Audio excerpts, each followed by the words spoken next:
이 부분이 진짜 중요하거든요. 이거 진짜 모르기 시작하면 큰 손해 볼 수도 있어요. 저는 21년도에 냉동식품으로 펀딩을 했었고요. 지금까지도 쭈꾸미 볶음 냉동식품 중에서는 펀딩 누적액 1위를 유지하고 있습니다. 솔직히 와디즈 펀딩을 성공시키는 건 그렇게 어려운 일이 아닙니다. 와디즈 시스템대로 하면 펀딩 성공은 웬만하면 할 수가 있거든요. 진짜 중요한 건 내가 와디즈 펀딩을 왜 하는지에 대한 목적이 진짜 중요해요. 펀딩을 하는 여러 가지 목적이 있는데 그 중에 하나가 펀딩을 해서 돈도 벌고 싶다는 목적을 가질 수도 있거든요. 근데 여러분들이 펀딩을 진행하면서 문득 이런 생각을 하는 시기가 옵니다.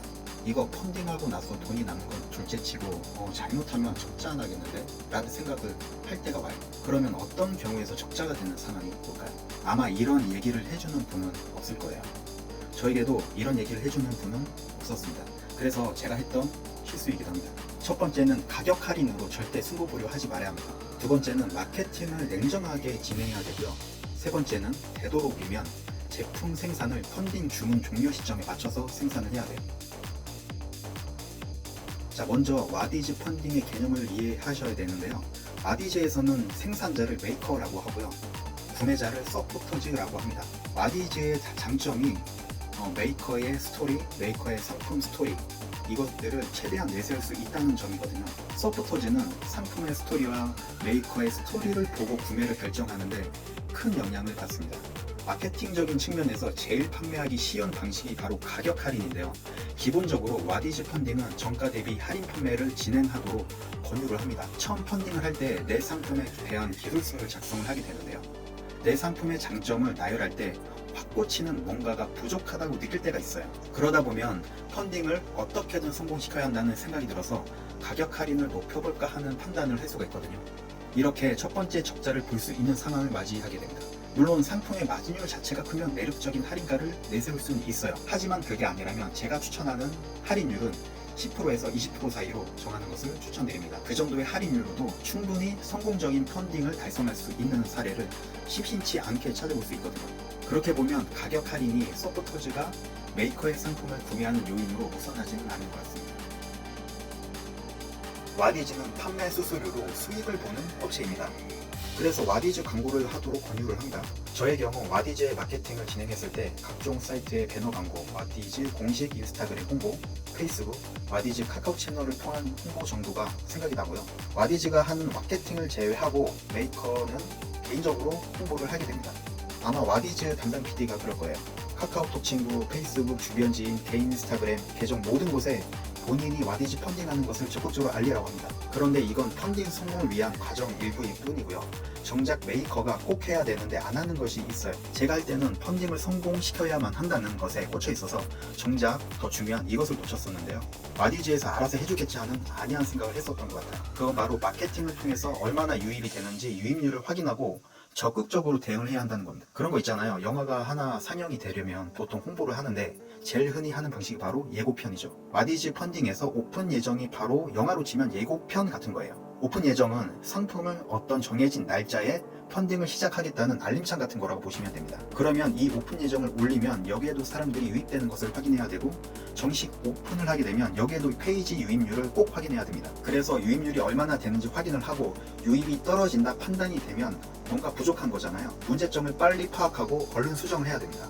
안 그러면 마케팅 비용만 늘어만 가고 펀딩을 망칠 수가 있어요. 제 기준에 펀딩을 망친다는 것은 펀딩은 성공했지만 펀딩 누적 금액이 비교적 낮고 광고 비용만 높게 지불하는 경우를 의미합니다.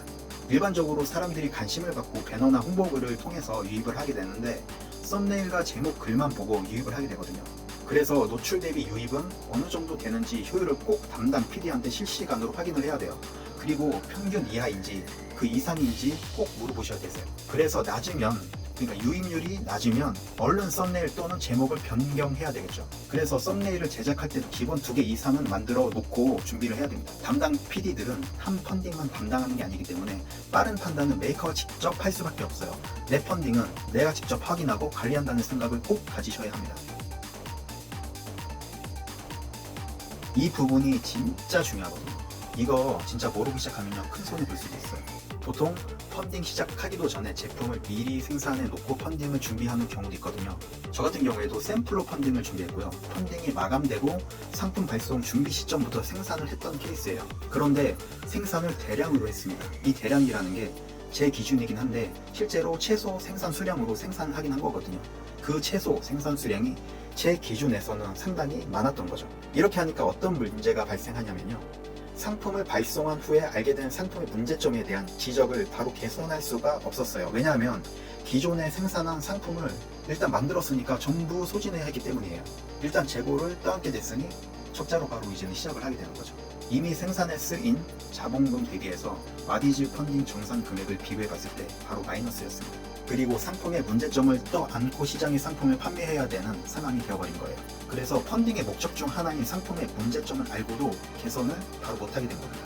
저는 개인적으로 이것을 꼭 펀딩을 처음 하시는 분들에게 좀 미리 좀 알고 시작을 하시면 어떨까 하는 마음에 말씀을 드리고 싶었습니다. 와디즈 펀딩에서 지적받는 문제는 개인 스토어에서도 꼭 문제로 지적을 받습니다. 그러면 어떻게 해야 될까요? 생산한 업체와의 계약을 정말 잘 해야 됩니다. 와디즈 펀딩에 대한 설명을 하고 설득을 해야 되는 과정이 꼭 필요해요. 물론 쉽지는 않은데요. 장기적인 관점으로 봐달라고 꼭 설득을 하세요. 그럼에도 안 된다고 하면 업체를 바꿔야 됩니다. 업체를 변경하는데 주저함이 없어야 합니다. 꼭 이렇게까지 해야 돼 라고 생각하실 수도 있거든요. 하지만 생각을 한번 해보세요. 진짜 잘못하면 펀딩을 성공시켰어도 많은 재고를 떠안게 될 수도 있고요. 그 재고 상품은 개선하지 못한 문제를 안고 있는 상품일 수도 있고요. 안정적으로 온라인에 진입을 하지도 못하게 되는 최악의 상황을 맞이할 수도 있습니다. 이거는 경험하기 전까지는 생각조차 못하는 내용일 수도 있거든요. 그래서 여러분, 펀딩을 준비하는 분이거나 할지 말지를 고민하는 분이시라면 이 세 가지, 특히 마지막 세 번째 내용은 꼭 인지하고 준비하시길 바랍니다. 이번 영상은 여기까지입니다. 다음 영상에서는 제가 수도 없이 수정하고 고생했던 와디즈 펀딩 상세 페이지에 대한 내용을 한번 담아볼까 하는데요. 상세 페이지 기획과 디자인을 하면서 꼭 필요한 것들과 그리고 알면 도움이 되는 팁이 있는데 이것을 제가 풀어보도록 하겠습니다. 그럼 다음 영상에서 뵙도록 하겠습니다.